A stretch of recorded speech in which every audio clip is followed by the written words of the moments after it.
Hello and welcome back to everyone. The mission development academy के board mastery programme में आप सभी लोगों का स्वागत है। डियर स्टूडेंट्स, आज हम इस बोर्ड मास्टरी प्रोग्राम में जो हमारा फर्स्ट चैप्टर है रियल नंबर, उसमें जो पीवाईक्यू है, प्रीवियस ईयर जो क्वेश्चन है 2024 के, आज हम क्वेश्चन को करने वाले हैं। यानी कि आज हम कंप्लीट करेंगे 2024 के पीवाईक्यू। जितने भी पीवाईक्यू आए होंगे 2024 के अंदर, उनको हम सॉल्व करने वाले हैं, जो कि आपका जो फर्स्ट चैप्टर है रियल नंबर, उसी के ऊपर बेस्ड होने वाले। तो चलिए सबसे पहले हम 2024 का जो पहला क्वेश्चन है उसको देखते हैं ध्यान से।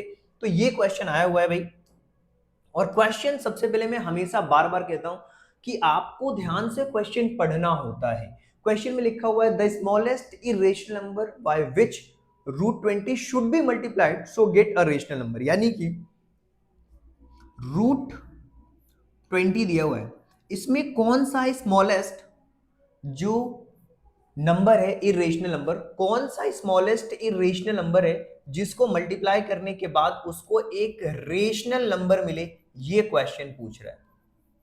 तो देखिए, सबसे पहले अगर आप देखोगे ध्यान से, तो सबसे पहले हम देखेंगे यार कि इसको हम क्या लिख सकते हैं √20 को। तो √20 को जब आप देखोगे, इसका फैक्टर फाइंड आउट करोगे, तो इसको हम ऐसा लिख सकते हैं 2 × 2 × 5। अगर रूट को बाहर करेंगे तो ये हो जाएगा 2√5। अब 2√5 में ऐसा क्या मल्टीप्लाई करोगे कि ये नंबर हमारा रेशनल नंबर बन जाएगा। तो आप कहोगे सर यहाँ पे हम √5 का मल्टीप्लीकेशन कर दें तो क्या हो जाएगा। देखो, √5 का अगर हम मल्टीप्लीकेशन करेंगे तो क्या होगा, 2 × √5 में √5 का मल्टीप्लीकेशन होगा तो 5, यानी कि क्या हो जाएगा ये 10। यानी कि जो स्मॉलेस्ट नंबर होगा जो, वो हमारा √5 होगा। तो √5 will be the right answer. बहुत सारे बच्चे √2 या √20 लिखेंगे, गलत हो जाएगा। √20 का मल्टीप्लीकेशन करोगे तो 400 होगा, और 400 रूट में अगर सॉल्व करोगे उसको 20 आएगा आंसर। हमें स्मॉलेस्ट इरेशनल नंबर चाहिए, तो स्मॉलेस्ट क्या होगा, √5। तो option number D will be correct option. Clear है सभी को। चलिए आगे बढ़ते हैं। और देखिए, अगर √20 का मल्टीप्लीकेशन करोगे ना, अगर आप कहते हो कि √20 का √20 में मल्टीप्लीकेशन करोगे ना, तो ये √400 आएगा, और यहाँ पे ये 20 आ जाएगा। ये स्मॉलेस्ट नहीं है। हमसे क्या पूछा है, ध्यान देना, हमसे पूछा है स्मॉलेस्ट इरेशनल नंबर, और स्मॉलेस्ट में अगर देखोगे तो √5 स्मॉलेस्ट है, ना कि √20। ठीक है, तो ये वाला ऑप्शन हमारा नहीं होगा, √5 वाला हमारा आंसर करेक्ट होगा। क्लियर है सभी को। चलिए भाई आगे बढ़ते हैं और नेक्स्ट क्वेश्चन देखते हैं कि नेक्स्ट क्वेश्चन के अंदर क्या दिया हुआ है। सबसे पहले तो ये आपका अगला क्वेश्चन है। देखो, बार बार मैं कहता हूं, क्वेश्चन ध्यान से पढ़ना सीखो। क्वेश्चन में क्या लिखा हुआ है, अगर आप क्वेश्चन ध्यान से देखोगे तो यहां पे लिखा हुआ है the LCM of two prime number, the LCM of two prime numbers P and Q, right. P बड़ा है Q से is 221, यानी कि दो प्राइम नंबर का एलसीएम दिया हुआ है। और मैं आपसे पूछूं कि इन प्राइम नंबर का एचसीएफ क्या होगा, तो एचसीएफ हमेशा 1 होता है। अगर हम एचसीएफ की बात करते हैं, HCF of prime number, HCF of prime number,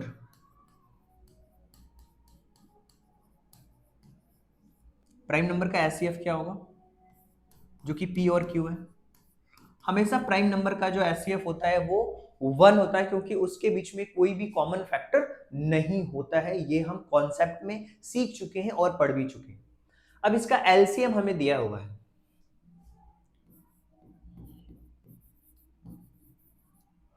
LCM of P and Q जो कि प्राइम नंबर है, इनका एलसीएम कितना दिया हुआ है भाई, 221 दिया हुआ है। अब एक बात ध्यान से देखना, ये दोनों की दोनों जो नंबर है ना, वो क्या है, ये दोनों के जो नंबर है वो आपके प्राइम नंबर है। प्राइम नंबर वे नंबर होते हैं जो खुद से डिवाइड होते हैं। तो मैं देखता हूं इसका फैक्टर फाइंड आउट करके कि क्या होगा।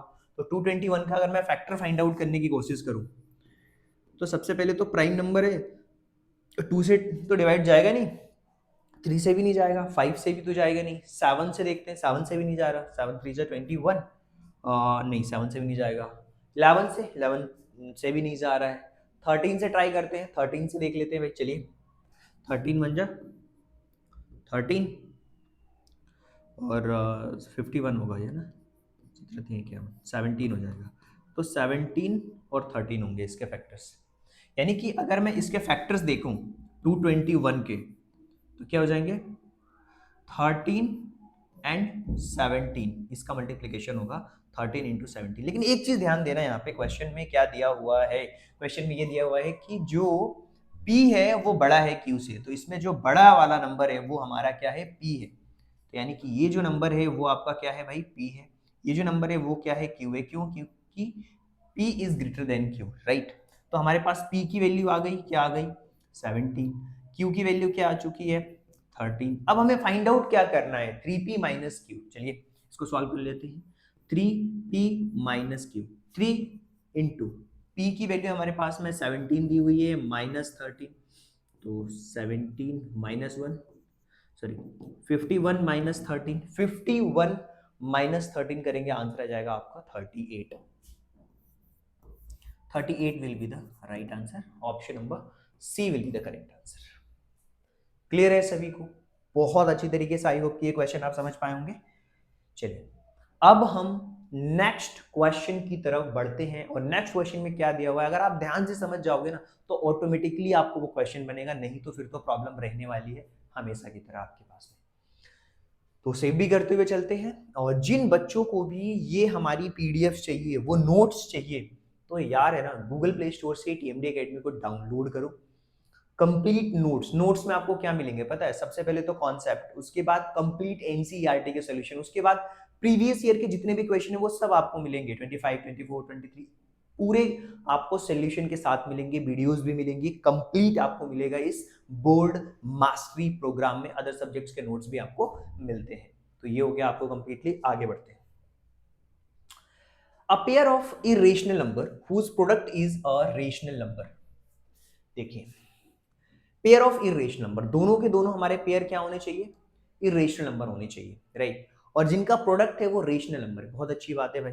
तो देखो यहां पे हम ऑप्शन से ही एलिमिनेट कर सकते हैं, इस क्वेश्चन को ऑप्शन से ही एलिमिनेट कर सकते हैं। अगर हम यहाँ पे देखें तो ये हमारा पेयर नहीं है, ये हमारा, इसको सॉल्व करेंगे तो ये 4 आएगा और ये 2 आएगा, ये तो हमारा इरेशनल नंबर है नहीं, तो ये ऑप्शन में तो होगा नहीं। यहां पे देखो √5 और √2, ये दोनों के दोनों हमारे इरेशनल नंबर तो हैं, लेकिन इनका प्रोडक्ट क्या रेशनल नंबर आ रहा है, बिल्कुल भी नहीं। इनका अगर √5 और √2 का अगर हम मल्टीप्लीकेशन करते हैं तो √10 आता है। चूंकि √10 हमारा रेशनल नंबर नहीं है तो ये भी हमारा ऑप्शन नहीं होगा। चलिए इस क्वेश्चन को देख लेते हैं भाई। इस क्वेश्चन को देख लेते हैं भैया कि थर्ड वाला क्वेश्चन क्या कह रहा है, पेयर ऑफ इरेशनल नंबर। तो देखिए 27 और 3 दोनों के दोनों क्या है, दोनों के दोनों क्या है, दोनों के दोनों हमारे इरेशनल नंबर है। चलिए भाई तो सी वाला ऑप्शन देखते हैं, √3 मल्टीप्लाइड बाय √27। अब इसको हम सॉल्व करते हैं तो ये क्या हो जाएगा, √81। इसको सॉल्व करेंगे तो 9 9 जा 81 होता है, तो ये 9 आ गया। यानी कि इनका जो मल्टीप्लीकेशन है ये क्या हो जाएगा, रेशनल नंबर हो जाएगा। और ये दोनों हमारे क्या है, इरेशनल नंबर है। ये भी हमारा इरेशनल नंबर है, ये भी हमारा इरेशनल नंबर है। तो इरेशनल नंबर का पेयर जिनका प्रोडक्ट क्या आ रहा है, एक रेशनल नंबर आ रहा है। तो ऑप्शन नंबर जो सी है वो क्या है, इसमें करेक्ट ऑप्शन है। तो कभी कभी ऑब्जेक्टिव क्वेश्चंस को ध्यान से देखना होता है ताकि आपके जो आंसर है ना वो सही है। मैं हर बार कहता हूं यार कि अगर आपको हमारे साथ पढ़ना है ना यार, तो नोटबुक और पेन अपने पास में लेकर के बैठना सीखो। जिस दिन आप नोटबुक और पेन लेकर के बैठना सीख गए, यकीन मानो आपको सारे के सारे क्वेश्चंस बहुत अच्छी तरीके से बनना शुरू हो जाते हैं। चलिए नेक्स्ट क्वेश्चन की तरफ बढ़ते हैं। अब ये क्वेश्चन है यार, नंबर का है ना एलसीएम दिया हुआ है, एलसीएम दिया हुआ है, लेकिन के की वैल्यू फाइंड आउट करनी है। दो नंबर्स भी दिए हुए हैं। लेट्स स्टार्ट करते हैं क्वेश्चन को। आपको एक चीज बहुत अच्छी तरीके से पता है कि दो नंबर का जो मल्टीप्लीकेशन होता है ना, हमेशा उसके एलसीएम और एचसीएफ के मल्टीप्लीकेशन के बराबर होता है। बस यही कॉन्सेप्ट यहाँ पे आपको लगाना है। तो आपको पता है कि first number multiplied by second number, दो नंबर का जो प्रोडक्ट होता है हमेशा उसके एलसीएम और एचसीएफ के मल्टीप्लीकेशन के बराबर होता है। तो यहाँ पे आपके पास में क्या दिया हुआ है भाई, ध्यान से देखो। आपके पास में दो नंबर्स दिए हुए हैं, कौन कौन से, 2520 6600। एलसीएम इनका दिया हुआ है क्या, 252 इंटू के। एचसीएफ इनका दिया हुआ है कितना, मल्टीप्लीकेशन करते हैं एचसीएफ इसका कितना दिया हुआ है, एचसीएफ 40 दिया हुआ है, राइट राइट। यहाँ तक तो चीजें क्लियर। आप के की वैल्यू फाइंड आउट करनी है, बहुत आसान है। अगर आपको के की वैल्यू फाइंड आउट करनी है तो आसानी से आप फाइंड आउट कर सकते हो। 25206600, यहाँ पे ये नंबर नीचे आ जाएंगे, ये हो जाएगा 40 इंटू 252, राइट। की वैल्यू फाइंड आउट करनी है, ये दोनों टर्म्स इसके नीचे आ जाएंगे। तो ये देखो यहाँ पे 252 से ये वाला नंबर कैंसिल आउट हो गया 10 टाइम्स में, राइट। अब यहाँ से ये जो नंबर है वो कैंसिल आउट हो रहा है। कितनी बार में कैंसिल आउट हो रहा है? ये 0 से 0 आपका क्या हो जाएगा? कैंसिल आउट हो गया। अब इस 4 को हम डिवाइड करते हैं, 4 को हम डिवाइड करते हैं 6600 में। 4 को जब हम डिवाइड करेंगे 6600 में तो क्या हो जाएगा? देखो 4 1 जा 4, ये देखिए 4 1 जा 4, 2 6 बचा, तो 4 6 जा 24, राइट। 4 6 जा 24, राइट। और फिर क्या बच गया यहाँ पे? 2 बच गया 20, 4 5 जा 20 और 0 आ गया, तो 1650, 1650 that will be the answer. किसकी वैल्यू हो गई? ये के की वैल्यू हो जाएगी। 1650 ये के की वैल्यू होगी। तो बहुत ही सिंपल सा क्वेश्चन था, इसको आप नोट डाउन भी कर सकते हो। जितने लोग नोट्स बनाना पसंद करते हैं ना यार, आप नोट्स को बना सकते हो इजीली, और आसान है नोट्स को बनाना, नोट्स को सीखना, नोट्स को समझना, नोट्स के थ्रू पढ़ना बहुत आसान होता है। जैसे जैसे अपना लेवल अप करते जाओगे वैसे वैसे चीजें आपको समझ आना स्टार्ट होंगी, राइट। आगे बढ़ते हैं, नेक्स्ट क्वेश्चन के बारे में बात कर लेते हैं। बहुत ही सिंपल सा क्वेश्चन होने वाला है अगला क्वेश्चन। और सबसे पहले मैं बार बार बोलता हूँ, क्वेश्चन समझना होगा आपको, क्वेश्चन आपको समझना होगा। ऐसा मैं क्यों कह रहा हूँ? देखो बहुत ही इंटरेस्टिंग क्वेश्चन है। यस, आई होप कि पूरा का पूरा क्वेश्चन आपको विजिबल हो रहा होगा। सबसे पहले क्वेश्चन को हम पढ़ना स्टार्ट करते हैं। लिखा हुआ है कि teaching mathematics through activities is a powerful approach that enhances students' understanding and engagement.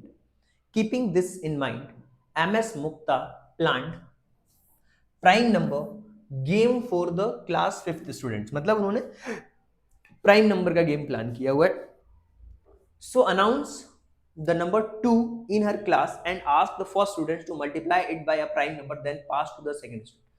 उन्होंने एक नंबर अनाउंस किया 2 और बोला कि नेक्स्ट नंबर आप ask for the first students and multiply it by a prime number and its prime number and then pass it to the second student. फिर multiply करके पास करो second, and second student also multiplied by a prime number.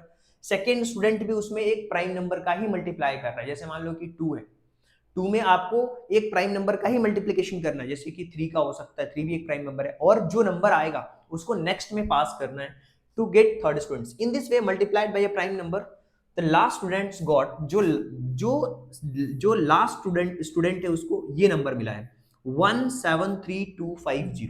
तो सबसे पहले इस number को हम लिख लेते हैं कि वो नंबर हमारे पास में क्या दिया हुआ है।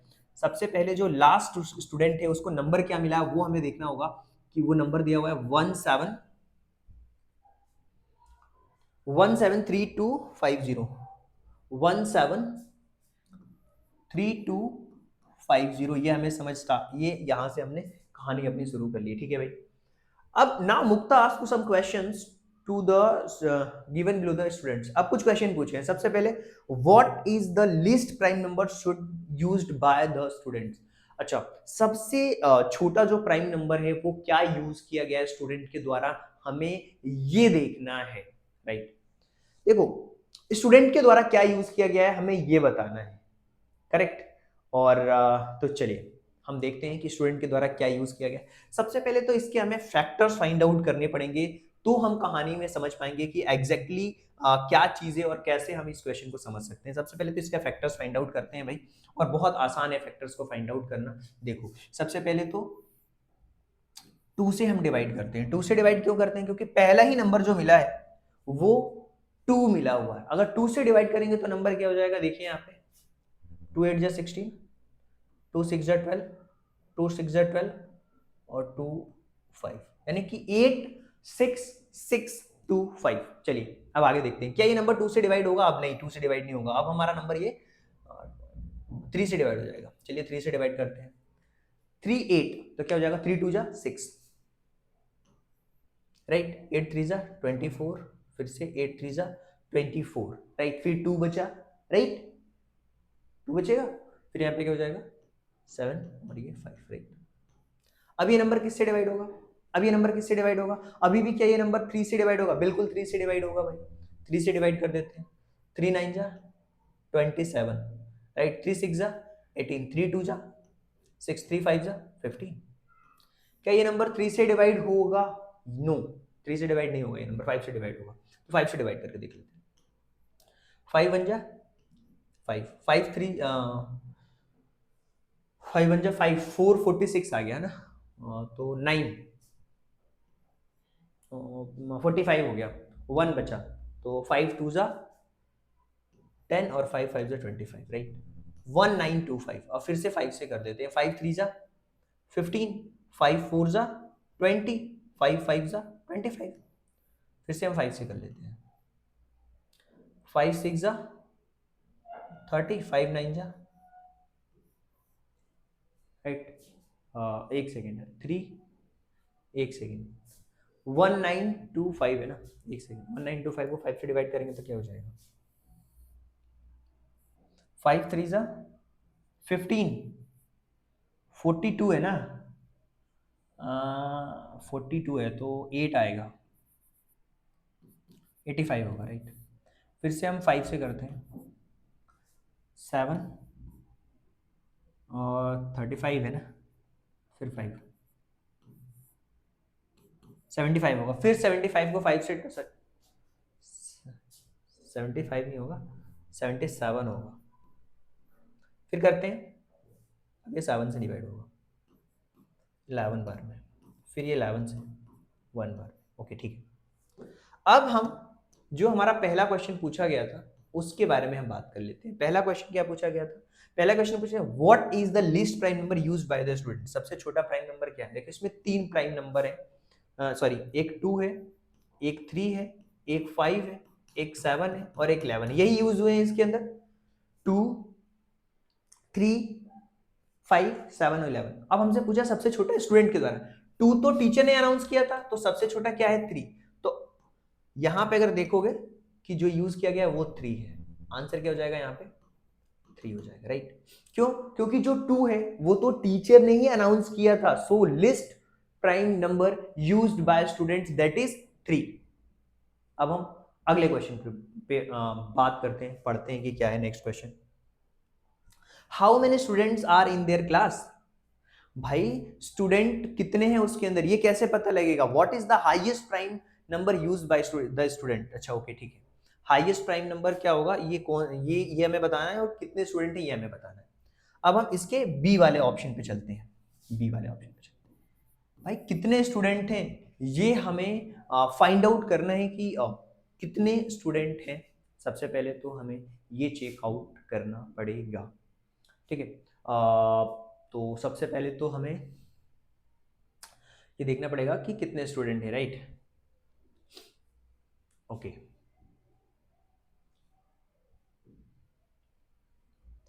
और हाईएस्ट उसमें नंबर क्या होगा ये हमें देखना पड़ेगा।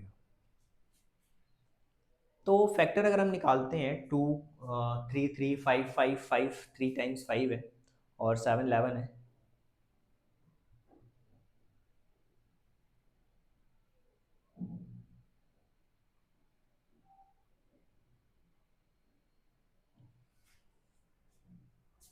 One two three four five six seven, okay ठीक है। चलिए देखिए, तो यहाँ पे क्वेश्चन पूछा है how many students are in their class. देखिए सबसे पहले तो आपको ये समझना पड़ेगा कि पहला यहाँ पे टोटल कितने फैक्टर हो रहे हैं, आप ध्यान से देखो यहाँ पे 1 7 3 2 5 0, तो यहाँ पे टोटल फैक्टर काउंट कर लेते हैं हम। देखो मान लेते हैं एक 2 हो गया जो कि टीचर ने अनाउंस किया था, तो इसको हम काउंट नहीं करेंगे, इसको छोड़ करके काउंट करना होगा हमें। तो एक तो हमारे 3 है, दो 3 हो गए, ये 2 स्टूडेंट ने यूज किया होगा। फिर उसके बाद 5 3 टाइम्स है तो 3 5 स्टूडेंट्स ने यूज किया होगा, ऐसे जो 5 5 यूज किया होगा स्टूडेंट्स ने। फिर उसके बाद 7 यूज किया होगा एक स्टूडेंट ने, एक स्टूडेंट ने 11 यूज किया होगा, तो टोटल कितने हो गए? 1 2 3 4 5 6 7। तो नंबर ऑफ स्टूडेंट्स कितने हो गए? नंबर ऑफ स्टूडेंट कितने हो गए? 7 हो गए। क्यों 7 हो गए? क्योंकि ये तो टीचर ने अनाउंस किया था 2, तो ये किसी स्टूडेंट ने नहीं बोला, वो टीचर ने 2 से स्टार्ट करा था। जब हमने क्वेश्चन पढ़ा तो ये चीज हमें समझ आ चुकी है। बाकी ये जितने फैक्टर हुए सब स्टूडेंट्स ने यूज किए हैं, जो कि प्राइम नंबर है, तो 7 हो गया, राइट। अब हमसे पूछा है इसी में एक और क्वेश्चन कि भाई हाईएस्ट क्या यूज किया गया है? क्या है? What is the highest prime number used by the student? तो हाईएस्ट जो यूज किया गया स्टूडेंट के द्वारा वो 11 है। Highest prime number that is 11, वो 11 है हाईएस्ट प्राइम नंबर, ठीक है। अब देखो एक और क्वेश्चन पूछा गया है जो कि इसी क्वेश्चन के ऊपर बेस्ड है, जो कि सी वाला क्वेश्चन है। वो क्या है, ध्यान से समझना। क्वेश्चन पूछा गया है which prime number has been used maximum times? कौन सा जो प्राइम नंबर है जो सबसे ज्यादा बार यूज किया गया है? कौन सा ऐसा प्राइम नंबर है जो सबसे ज्यादा बार यूज किया गया? तो देखो 5 जो है वो 3 टाइम्स यूज किया गया है, तो highest prime number 5 use maximum time.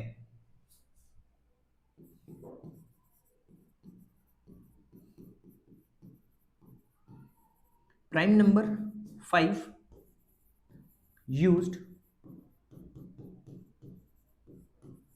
Maximum time. अगर पूछे कितनी टाइम, तो 3 टाइम्स यूज किया गया उसको, 3 टाइम्स यूज किया गया। आई होप कि क्वेश्चन आपको समझ आ गया होगा। बहुत अच्छी तरीके से एक एक चीज को एक्सप्लेन करते हुए मैंने इस क्वेश्चन को आपको बताया, और आई होप कि आप समझ पाए होंगे कि प्राइम नंबर जो 5 है वो यूज हुआ है मैक्सिमम टाइम, यानी कि 3 टाइम्स यूज हुआ है वो क्वेश्चन। तो केस स्टडी टाइप में क्वेश्चंस आते हैं। ध्यान से जब आप क्वेश्चंस को देखोगे, समझोगे, तो आसानी से क्वेश्चन सॉल्व कर पाओगे, यकीन मानो। चलिए आगे बढ़ते हैं। ये एक क्वेश्चन है जिसमें हमें एलसीएम फाइंड आउट करना है। भाई एलसीएम फाइंड आउट करना बहुत आसान काम है। तो सबसे पहले तो चलिए एलसीएम को फाइंड आउट कर लेते हैं। सबसे पहले 850 और 500 का फाइंड आउट कर लेते हैं।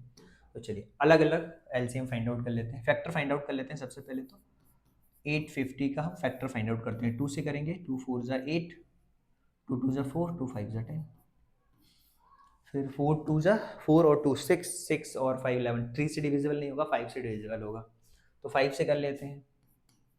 8 5 ज़ा, और ये 5 5 ज़ा 25, फिर 5 से करते हैं, ये 17 होगा, फिर ये 17 से करेंगे तो ये 1 हो जाएगा, राइट। अब दूसरा नंबर हमारे पास में 500। चलिए 500 को भी कर ही लेते हैं भाई, 500 को कर लेते हैं। 2 से करेंगे ये 250 हो जाएगा, फिर 2 से करेंगे 125 होगा, फिर ये 5 से करेंगे 25 होगा, 5 से करेंगे 5 होगा, 5 से करेंगे ये 1 होगा, राइट। ये 5 है, ठीक। तो यहाँ पे क्या हो रहा है, सबसे पहले देखना पड़ेगा इन दोनों ही नंबर्स का मल्टीप्लिकेशन। 2 कितनी बार हो रहा है? 1 2 और 3, 2 की पावर 3 इंटू 3 कितनी बार हो रहा है? नहीं हो रहा। 5 कितनी बार? 1 2 3 4 5, 5 की power 5, then 17, 2 to the power 3, 2 to the power 3, okay, और 5 की पावर 5, इसके बाद 17 आ रहा है क्या कहीं भी? यहाँ पे हमें देखना पड़ेगा कि यार क्या आ रहा है यहाँ पे, ये हमें चेकआउट करना पड़ेगा, राइट। तो 17 इंटू, अच्छा इसको अगर मल्टीप्लिकेशन कर लें तो क्या होगा? इसको मल्टीप्लिकेशन करें, यहाँ पे तो कहीं भी ऑप्शन में नहीं दिख रहा है। 2 2 जा 4 है ना, 2 2 जा 4। अब इसको हम मल्टीप्लाई मल्टीप्लाई कर लेते हैं।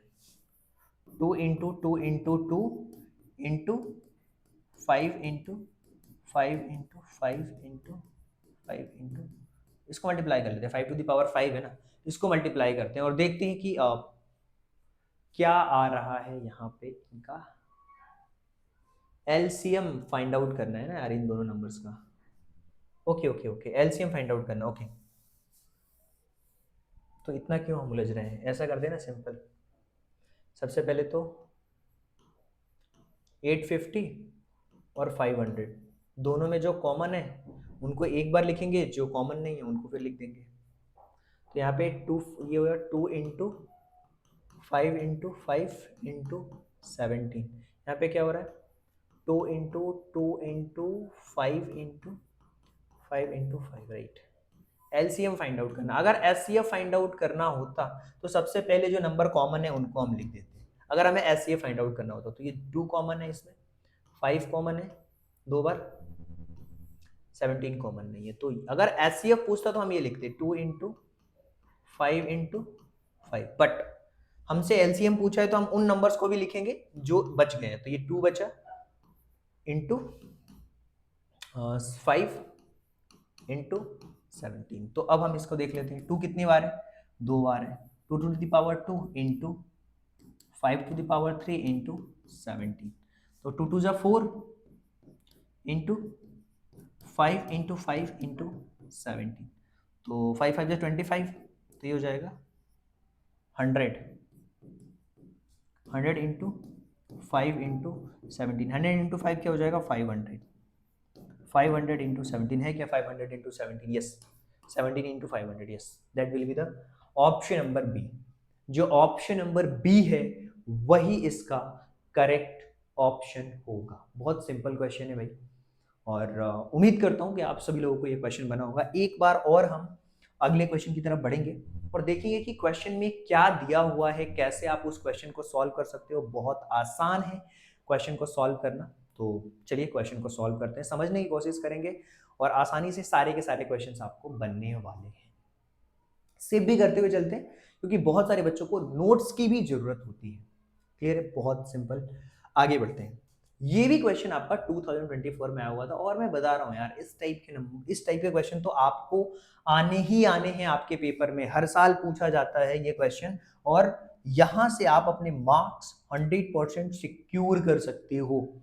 और बार बार पता नहीं कितनी बार मैं बता चुका हूँ, चाहे वो √5 हो, √3 हो, √7 हो, इस टाइप का क्वेश्चन आ सकता है।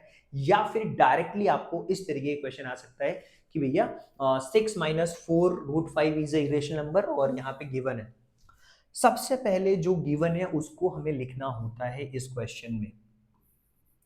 तो हमारे पास में गिवन क्या दिया हुआ है, गिवन है √5 is an irrational number. Given √5 is an irrational number। irrational number, अब ध्यान से समझना मेरी बात। √5 हमारा क्या है, एक irrational नंबर दिया हुआ है। We have to prove what, हमें प्रूव करना है, we have to prove 6 - 4 √5 is an irrational number।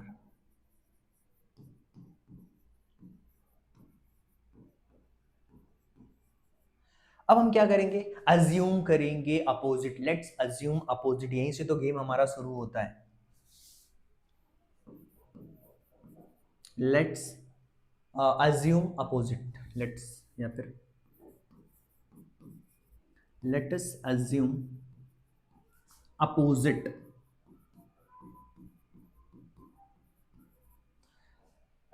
Let us assume opposite, तो क्या हो जाएगा 6 -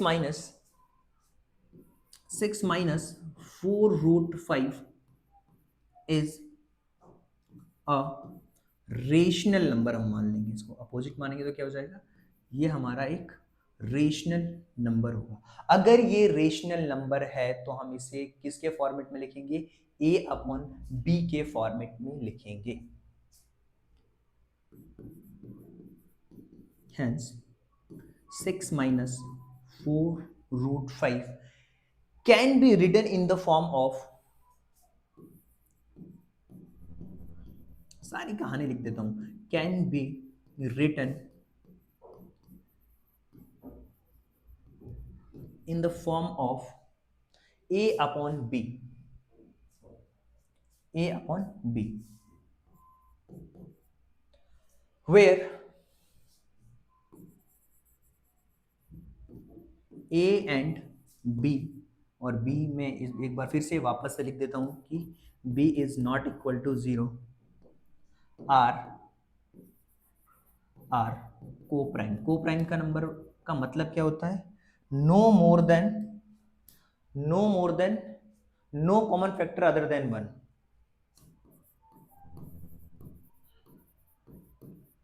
no common factor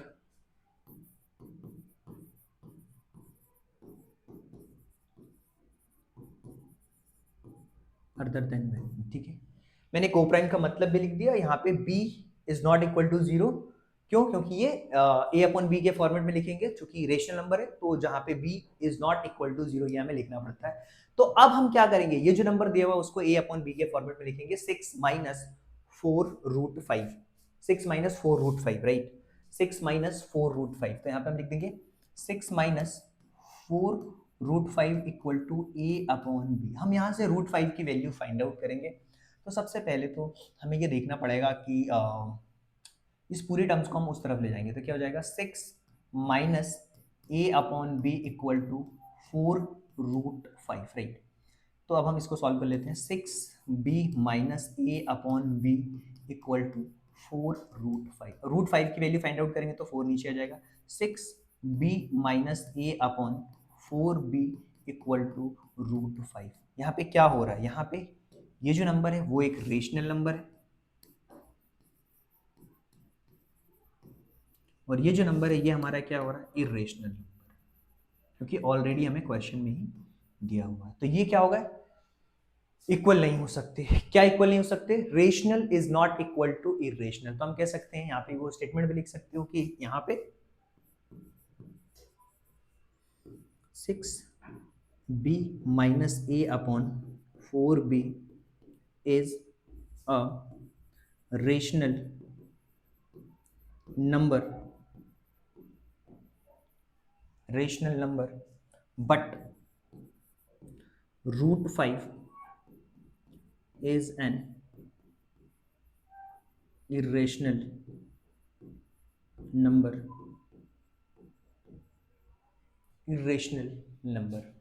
since rational is not equal to irrational.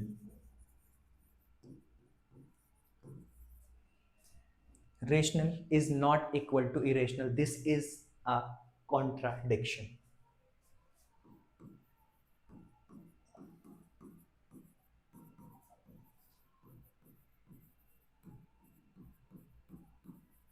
This is a contradiction. So therefore हम कह सकते हैं,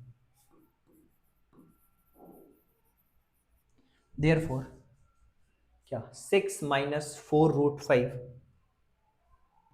6 minus 4√5 is an irrational number. क्यों? Contradiction की वजह से। क्यों? क्योंकि हमारा जो एजम्पशन है वो इनकरेक्ट है। यहाँ पे हमारा जो एजम्पशन है वो क्या है, इनकरेक्ट है। क्यों? Therefore assumption is incorrect. यहाँ पे लिख सकते हो लाइन कि हमारा जो एजम्पशन है वो इनकरेक्ट है, our assumption is incorrect। यहाँ पे लिख सकते हो our assumption is incorrect,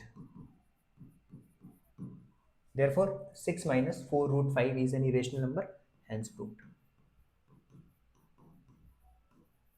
देखो बहुत अच्छी तरीके से मैंने आपको बताया है। अगर आप इसी तरीके से क्वेश्चन को प्रूफ करोगे, ऑटोमेटिकली आपको चीजें समझ आएगी। कुछ भी रटना नहीं है, चीजों को समझना है। बार बार क्वेश्चन जब हम कर रहे हैं ना, तो चीजें आपको क्लियर होनी चाहिए, राइट। अब अगले क्वेश्चन की तरफ हम मूव करने वाले हैं, देखने वाले हैं कि हमारा जो नेक्स्ट क्वेश्चन है वो क्या दिया हुआ 2025 के, और भी हम क्वेश्चन सॉल्व करने वाले हैं। तो चलिए let's begin the game. Save भी करते हुए चलते हैं फाइल को, ताकि चीजें आपको क्लियर होती जाएं। चलिए भाई आगे बढ़ते हैं।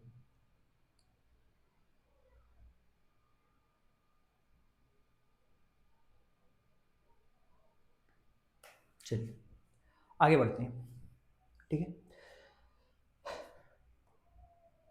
ये एक क्वेश्चन आया हुआ है कि so that 11 multiplied by 9 multiplied by 23 plus 3 into 11 is not a prime number. ये हमारा प्राइम नंबर नहीं है, ये आपको बताना है। तो सबसे पहले तो हमें देखना पड़ेगा कि एक्चुअल में क्वेश्चन में क्या दिया हुआ है।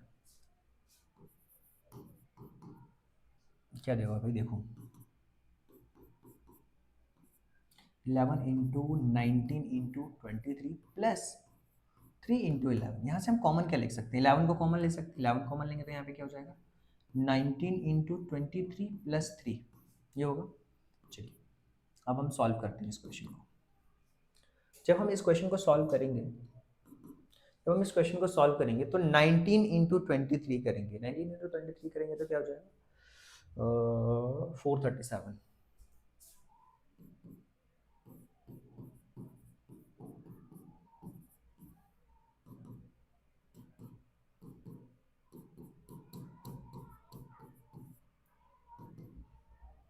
11 इंटू 440 आ गया। 11 इंटू 440, अगर हम 440 का फैक्टर निकालेंगे तो वो हमारा एक से ज़्यादा फैक्टर हो जाएगा। यहाँ पे अगर आप 440 का फैक्टर फाइंड आउट करोगे तो ज़्यादा होगा। कैसे, देखो 2 से करोगे 220 हो जाएगा, फिर 2 से करोगे 110 हो जाएगा, फिर 2 से करोगे 2 5 ज़ा 10, 2 5 ज़ा 10, फिर 5 से करोगे फिर ये 11 हो जाएगा, 11 से करोगे 1 हो जाएगा, राइट। तो यहाँ पे अगर हम कंप्लीट इसका फैक्टर्स की बात करें तो ये तो हमारे 11 पहले से ही है, और यहाँ पे अगर आप देखोगे तो ये हो जाएगा 2 इंटू 2 इंटू 2 इंटू 5 इंटू 11। तो यहाँ पे क्या हो रहा है, ये प्राइम नंबर नहीं है। क्यों प्राइम नंबर नहीं है, ये है product of more than 2 primes, product of more than 2 prime,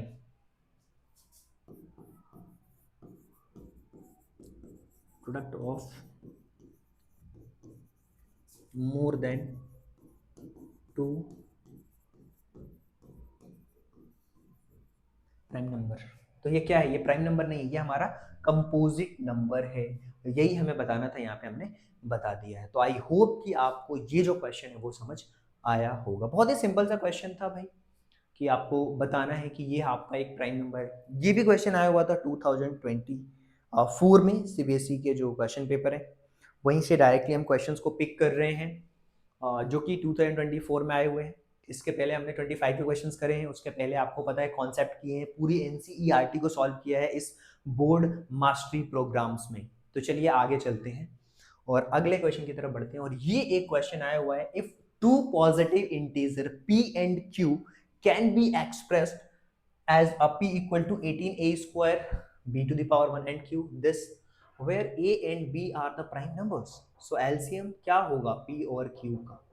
तो सबसे पहले तो आपको एक चीज बहुत अच्छी तरीके से समझनी पड़ेगी कि यार, सबसे पहले आपको समझना पड़ेगा कि यार ये जो नंबर दिया हुआ है ना 18 और 20, ये इसका हमें समझना पड़ेगा कि इसका आपका एलसीएम क्या होगा। सबसे पहले अगर आप इसका एलसीएम समझ जाओगे तो इसका तो एलसीएम ऑटोमेटिकली आप फाइंड आउट कर लोगे आसानी से। आपके पास में दो नंबर है पी और क्यू, समझना मेरी बात ध्यान से। आपके पास एक नंबर है पी 18 इंटू ए इंटू बी, दूसरा नंबर है क्यू, इसमें क्या है 20 इंटू ए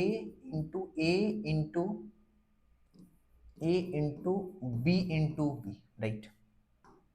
हमें एलसीएम फाइंड आउट करना है ना, ऐसे भी पूछता तो भी हम फाइंड आउट कर सकते थे, हमसे एलसीएम पूछा है। सबसे पहले तो हमें ये देखना पड़ेगा कि इन दोनों नंबर का एलसीएम क्या होगा, फिर तो हम देख लेंगे कॉमन क्या मिल रहा है। यहाँ पे देखिए कॉमन ए मिल रहा है, यहाँ भी कॉमन ए मिल रहा है, उसके बाद कॉमन बी मिल रहा है, राइट। तो ए बी तो हमारा मिल रहा है, ए स्क्वायर मिल रहा है और बी भी मिल रहा है, बट इसके अलावा जो नंबर बच रहे हैं जैसे e टू द पावर 3 है तो वो हमें देखना पड़ेगा e टू द पावर 3 है कि नहीं है। e टू द पावर हमारा 3 जो बच रहा है वो भी तो हमें लिखना पड़ता है। एचसीएफ पूछता तो हम इन दोनों में से कॉमन देख लेते, लेकिन हमें एलसीएम पूछा है तो जो कॉमन है वो तो हमें लिखना ही लिखना है, साथ में जो बच जा रहा है ए उसको भी लिखना है, साथ में ये बी है तो बी तो लिखना ही लिखना है, एक बी और हमारा बच गया है तो ये बी लिखना है। यानी कि ये ए टू द पावर 3 और B to the power 2, A to the power 3 और बी टू द पावर 2 यहाँ पे आ रहा है, तो ऑप्शन नंबर डी हमारा करेक्ट होगा। अगर आप ऑप्शन के थ्रू जाओगे तो अगर आप 20 और 80, 20 और 18 का अगर आप एलसीएम फाइंड आउट करोगे तो 180 हो जाएगा। क्या हो जाएगा, 180 हो जाएगा। तो आप कह सकते हो कि इसका जो आंसर होगा वो क्या होगा, 180 ए क्यू और बी क्यू होगा। कैसे, चलो देख लेते हैं भाई। आप बोलोगे सर आप बता नहीं रहे हैं, डायरेक्टली आप सॉल्व कर रहे हो। 2 से ये 9, ये 10, 2 से ये 5, ये 9, राइट। ये 3 से 3, ये 5, फिर 3 करोगे 1, ये 5, फिर ये 5 करोगे 1 एंड 1, 2 2 ज़ा 4, 4 4 3 ज़ा 12, 12 में 12 36, 36 इंटू 5 180, राइट। तो ये आ जाएगा आपका 180, 180 ए क्यूब बी स्क्वायर, 180 ए क्यूब बी स्क्वायर, कुछ भी आप कर सकते हो। अगर आप केवल इन दोनों नंबर्स का निकालोगे तो केवल 180 आएगा, यहाँ पे गलत हो जाएगा। आपको ए और बी का भी चेक करना होगा, तो 180 ए क्यूब बी स्क्वायर इसका करेक्ट आंसर होगा।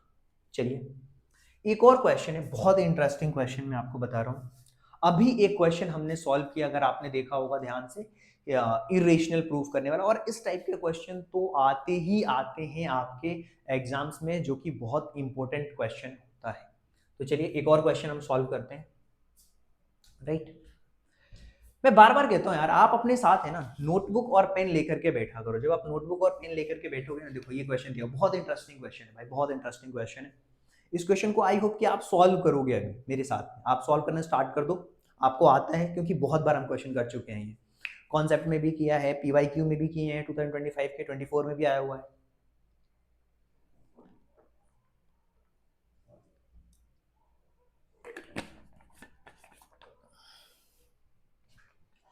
सबसे पहले जो चीज गिवन है उसको हमें लिखना पड़ेगा। तो गिवन हमारे पास में क्या है, गिवन है भाई √3 इज एन इरेशनल नंबर।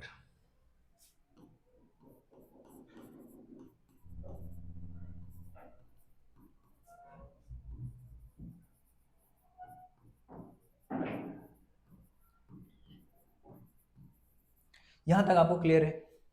अब हमें क्या प्रूफ करना है,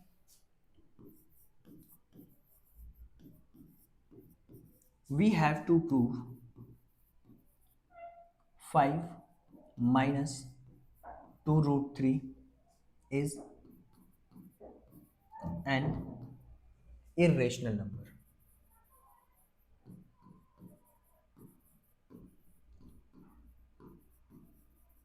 यहां तक आपको चीजें आई होप कि क्लियर हो चुकी। Let's assume the opposite.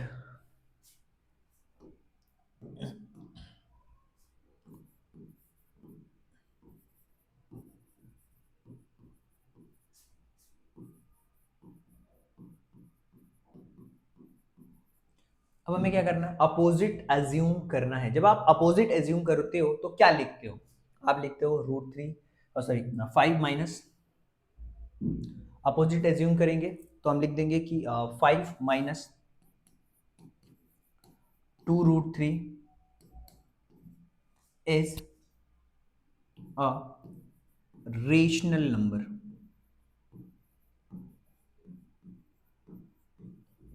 ये लिखेंगे। अगर रेशनल नंबर हमने माना है तो हम इसको रिप्रेजेंट कर सकते हैं P अपॉन Q के फॉर्मेट में। Hence 5 minus 2√3 can be written in the form of A upon B। Clear है सभी को? अगर A अपॉन B के फॉर्मेट में लिख सकते हैं तो हम क्या लिख सकते हैं, वेयर A एंड B, और B क्या है भाई आपको ही पता है, B is not equal to 0, bracket में लिख देता हूं, R को prime.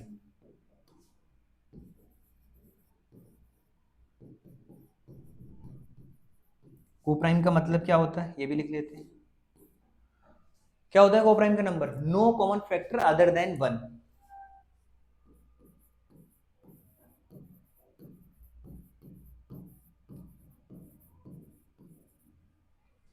Other than 1,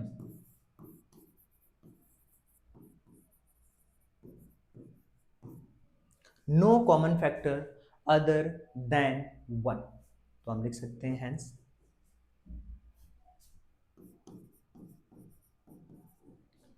5 minus 2 root 3, 5 minus 2 root 3, 5 minus 2 root 3 equal to A upon B के फॉर्मेट में इसको लिख सकते हैं। जब हम इसे ए अपॉन बी के फॉर्मेट में लिखेंगे रूट 3 की वैल्यू फाइंड आउट करेंगे, सिंपल सी कहानी है। तो अगर हम इस पूरे टर्म्स को उस तरफ ले जाएंगे तो ये कुछ ऐसा हो जाएगा 5 minus A upon B equal to 2 root 3। तो इसको हम सॉल्व करेंगे तो 5b minus A upon B equal to 2 root 3, तो ये हो जाएगा 5b minus A upon 2b equal to root 3। अब यहाँ पे ये क्या हो रहा है, ये जो कंप्लीट नंबर है वो आपका रेशनल है, ये जो नंबर है वो आपका क्या है, इरेशनल नंबर है भाई। ये आपका इरेशनल नंबर है और ये रेशनल नंबर है। यहाँ पे क्या आ गई, यहाँ पे आ गया आपका कॉन्ट्राडिक्शन, यहाँ पे क्या आ गया आपका कॉन्ट्राडिक्शन। तो हम कहानी फिर से वही लिखने वाले हैं कि यहाँ पे here 5b minus a upon 2b is a rational but root 3 is an irrational number, right? तो हम क्या लिख सकते हैं, सिंस क्या होगा, rational is not equal to irrational, rational is not equal to irrational. यहां तक क्लियर है? अगर यहां तक क्लियर है तो ये क्या बता रहा है, ये बता रहा है आपका कॉन्ट्राडिक्शन। तो हम लिख देंगे this is a contradiction.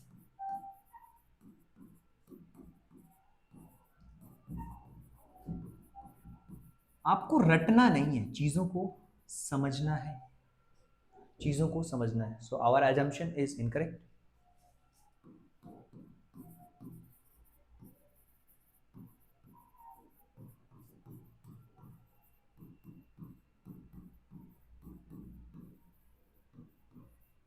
So our assumption is incorrect.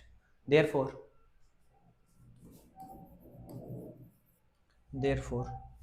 जो हमारा नंबर था 5 माइनस 2 रूट 3,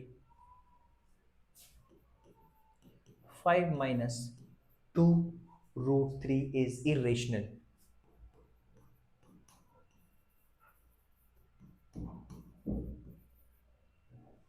क्लियर है सभी को?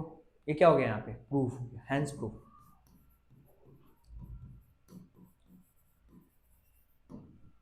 और आई होप कि ये जो चीजें आपको समझ आ रही होंगी, जो क्वेश्चन आपको कराया जा रहा है, ये जो क्वेश्चन मैं करा रहा हूँ ना, ये 2024 में आए हुए क्वेश्चन है, याद रखना 2024 में आए हुए क्वेश्चंस हैं।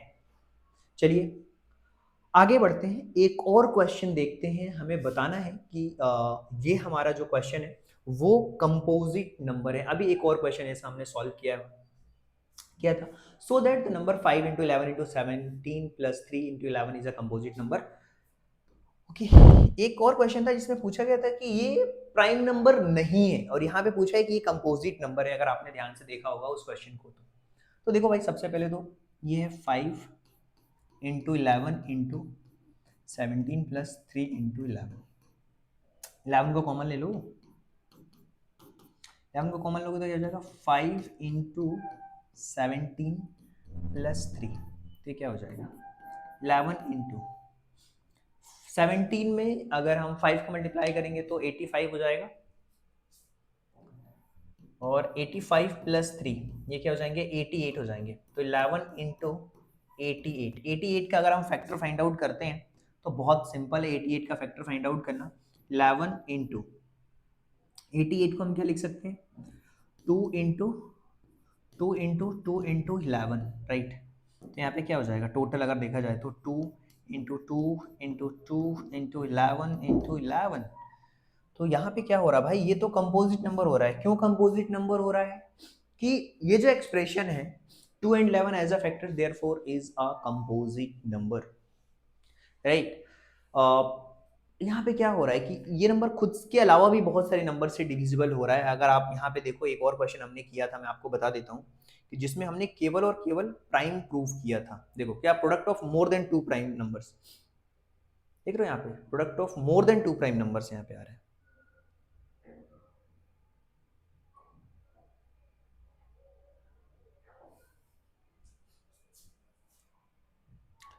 तो यहाँ पे हम लिख सकते हैं कि ये जो हमारा नंबर है वो जो है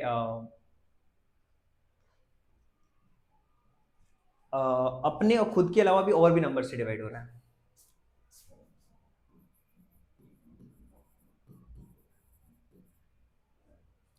मोर देन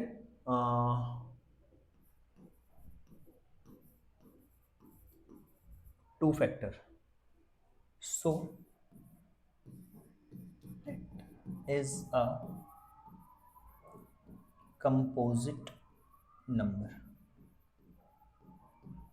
देखो मोर देन 2 फैक्टर क्या, वन और उस नंबर के अलावा। Prime number can be divisible one and itself. इसके अलावा भी ये हो रहा है, किससे हो रहा है, 2 से हो रहा है, 11 से हो रहा है। तो आप समझ सकते हो कि ये आपका क्या है, ये कंपोजिट नंबर है। Given expression has a 2 and 11 as a factor.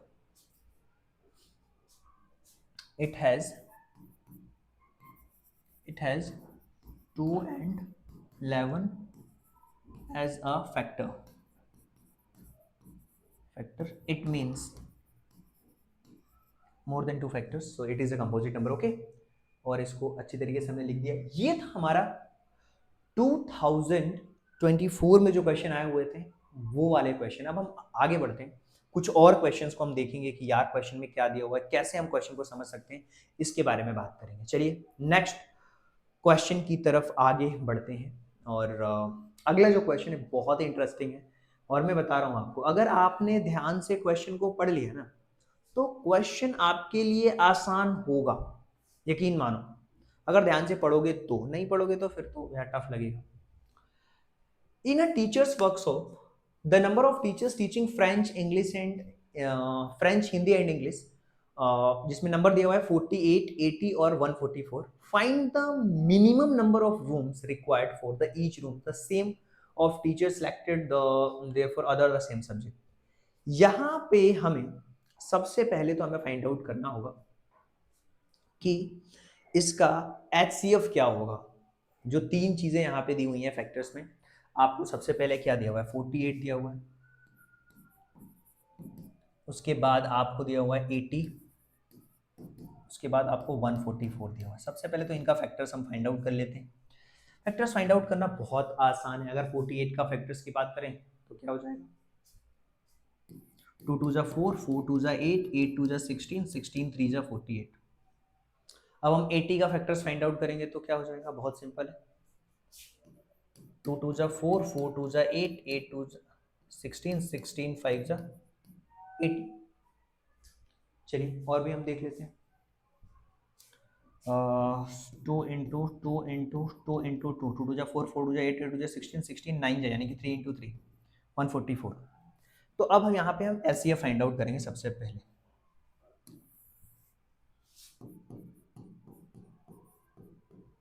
तो जो कॉमन है वो देखेंगे, 1 2 3 4, तीनों में 4 टाइम्स 2 जो है वो कॉमन है, तो 2 into 2 into 2 into 2, it means 16। Okay, but हमें क्या find out, find the minimum number of rooms required in each room the same of teachers since all of them are in the same subject. तो हमें minimum number of rooms required हमें find out करना है। तो सबसे पहले तो हमें, ये तो हमारा हो गया ये 16, हमें ये देखना है कि भाई नंबर ऑफ रूम कितने चाहिए, नंबर ऑफ रूम कितने चाहिए, इसको हमें फाइंड आउट करना है।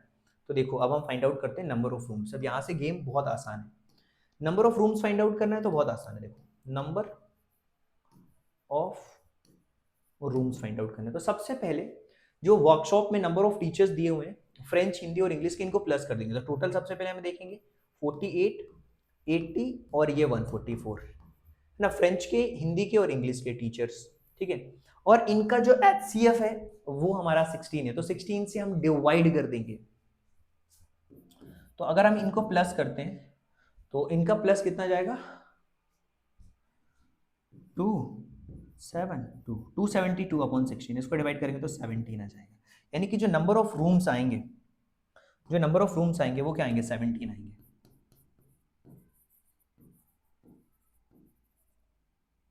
आंसर हो जाएगा। तो बहुत ही सिंपल था ये कि find the minimum number of rooms, तो मिनिमम नंबर ऑफ रूम्स क्या हो जाएगा, 17। यहाँ पे हमारा क्या आया, एससीएफ से हमने क्या कर दिया, डिवाइड, किससे, जितने भी टोटल टीचर्स थे उनका, क्योंकि यहाँ पे पूछा है find the minimum number of rooms required if in each room the same number of teachers are seated and all of them are in the same subjects. तो ऑल ऑफ देम इसको plus किया, फिर divide कर दिया।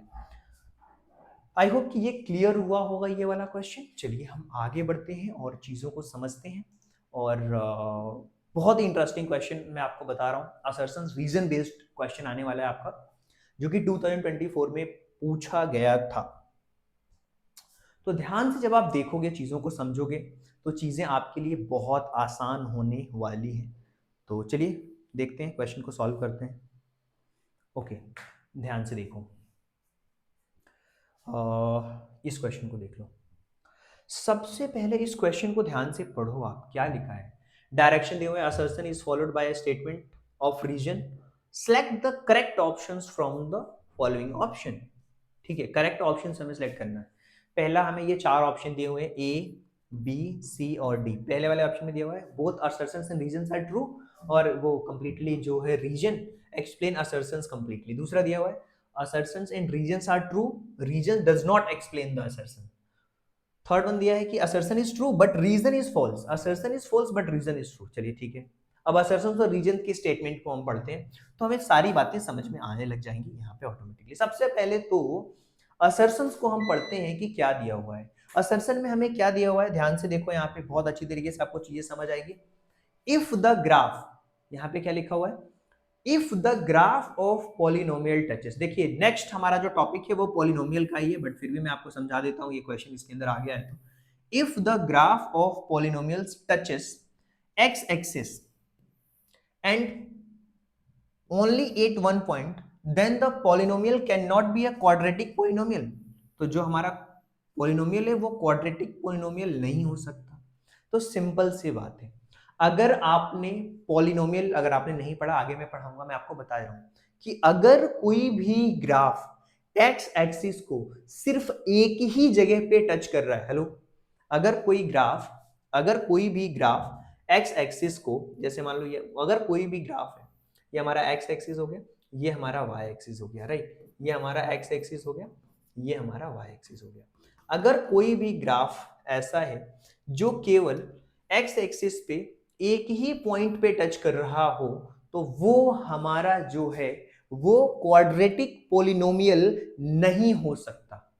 अब सोचो कि quadratic polynomial जो अगर ग्राफ हमारा है यू के शेप जैसा होता, समझना, अगर हमारा ग्राफ ऐसा ना हो करके यू के शेप जैसा होता, मतलब ग्राफ हमारा कुछ इस तरीके से होता, यू के शेप में होता, तो क्या होता, कभी कभी यू शेप वाला ग्राफ एक्स एक्सिस को या तो दो जगह पे कट कर रहा होता है, ध्यान से सुनना, या तो फिर कभी कभी जो ग्राफ हमारा है वो केवल एक पॉइंट पे टच कर रहा होता है, बनता भले यू जैसा है लेकिन सिर्फ एक ही जगह पे छू रहा होता है, या फिर ऐसा भी होता कि वो बिल्कुल भी नहीं छूता, ये भी होता है।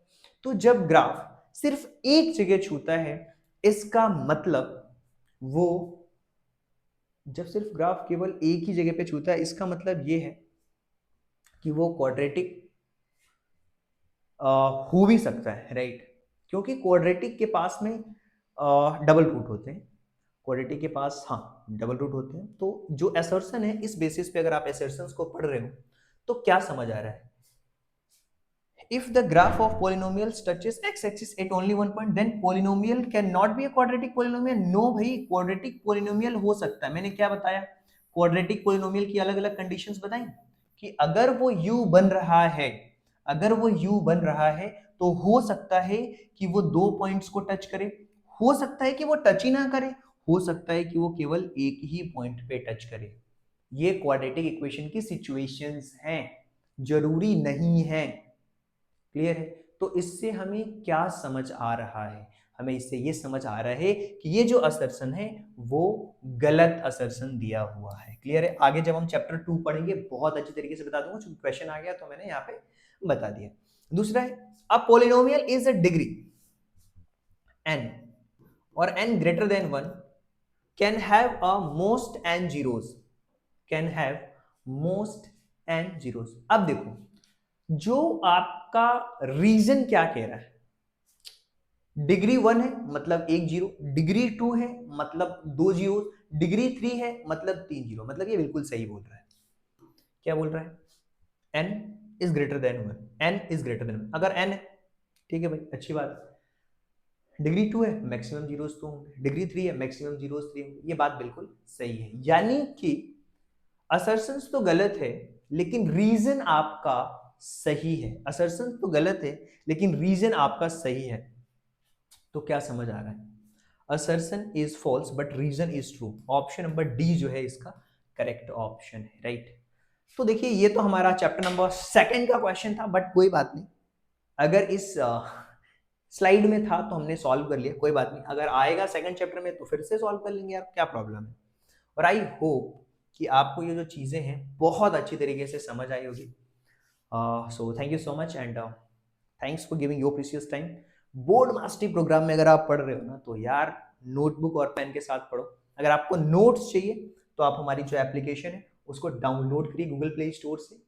राइट? गूगल प्ले स्टोर से डाउनलोड करिए. कोई भी प्रॉब्लम हो आप इस नंबर पे मैसेज करिए, 8770777431. राइट? कंप्लीट नोट्स हो, बोर्ड मास्टरी प्रोग्राम में इनरोल करना चाहते हो, आप जुड़ सकते हो यहाँ पे. Okay, so thank you so much and thanks for giving your precious time at the last. God bless you. Thank you so much.